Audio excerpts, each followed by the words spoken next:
I bet that you have heard the phrase tough love and how it may be necessary for you to take action that requires you getting tough. You might be thinking that I just don't have the courage or the strength to do that.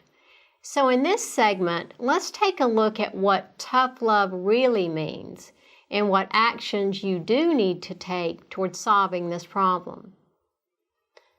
Loving someone can sometimes be tough, but it's still love. When drugs or alcohol become more important to your child than anything else, the love between family members can really become strained. In an attempt to deal with this, you may turn to a love that actually enables the person to continue the bad behavior. Or you may be attempting to protect them or rescue them from the consequences of their choices. Most of the time, it's because it's just too painful to see your own child in so much pain. And you might also have feelings of guilt or confusion. But remember, when you attempt to protect them from their own behavior, you're actually getting in the way to finding a solution to the problem. We know it's not easy to see your child suffer the consequences of their decision. It actually takes a lot of courage. Most parents and family members are inclined to rescue their children when they get into trouble of their own making. However, taking responsibility for someone else's problems only weakens them.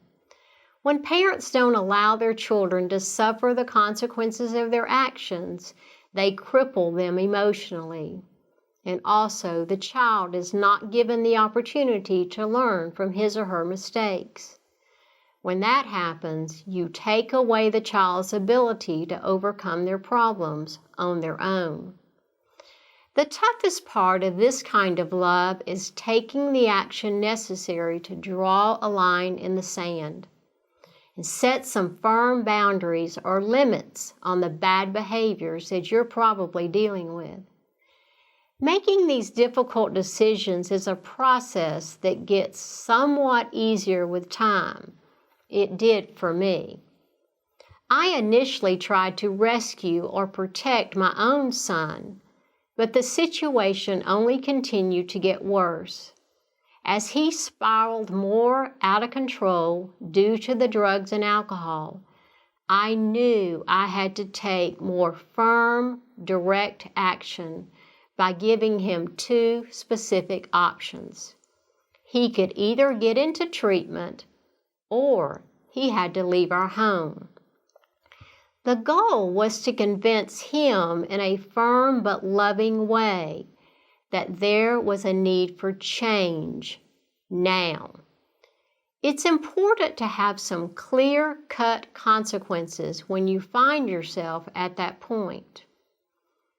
I would imagine that your child knows that you have an unconditional love for him or her, and that you are not about to give up hope to find a solution to this problem.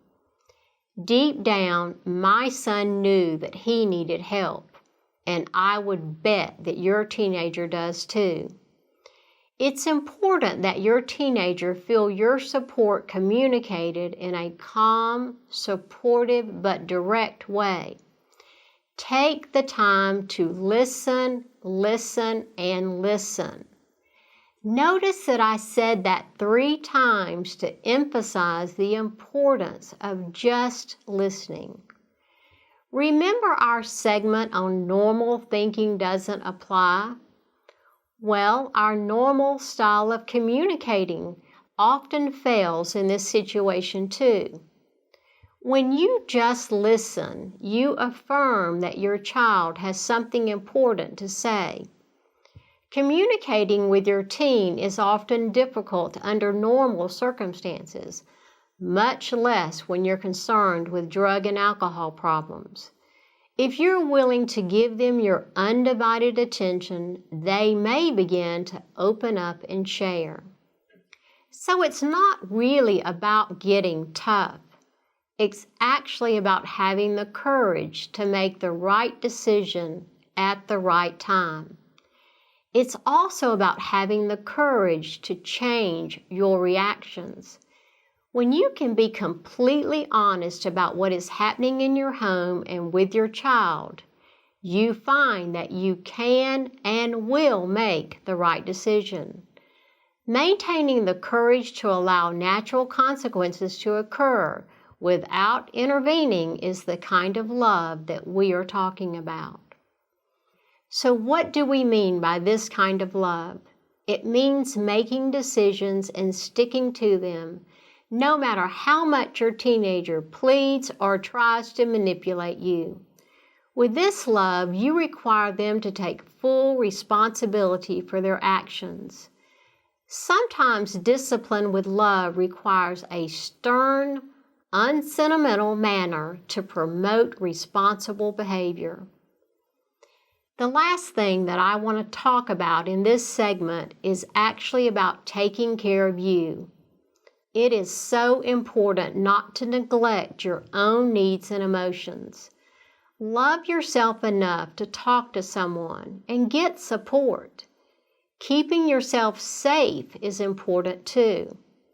When a drug or alcohol problem is evident in the family, you may need to take action to keep everyone safe. Again, the main focus is providing a healthy, safe environment for everyone in your family while promoting responsible behavior. And remember the focus of this entire module: courage to change the things I can. Be courageous.